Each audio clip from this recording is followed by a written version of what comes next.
ராணி, எங்க போயிட்டு வர? சரிக்கு. அது எனக்கு தெரியும்.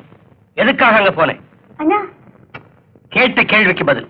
நம்ம கிட்ட கை கட்டி வேலை செய்யற கூலிக்கார வீட்டுல உனக்கு என்ன வேலை? நம்ம குடும்ப கௌரவத்துக்கு களங்கம் வந்துருமோன்னு பயந்தேன். அதை கண்டிக்க போயிருந்தேன். ஏன்?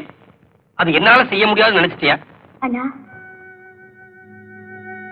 நீங்க வச்ச காலடியில கால் வச்சு நடந்தவன். நீங்க வச்ச சொத்தை நான் தின்னு வளர்ந்தவன். அப்படிப்பட்ட என்ன நீங்களே அதுக்காக நான் உன்னை எதுவும் கேட்க கூடாதுன்னு சொல்றியா?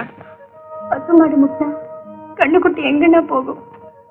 சரி சரி, இப்ப நான் என்ன சொல்லிட்டேன்? இத பாருமா, வயசு பொண்ணு போக கூடாத இடத்துக்கு போற ஊர் பல மாதிரி தான் பேசும். அதை கேட்டுக்கிட்டு என்னால எப்படிமா சும்மா இருக்க முடியும்? அண்ணா, நான் உன் தங்கச்சி தானே.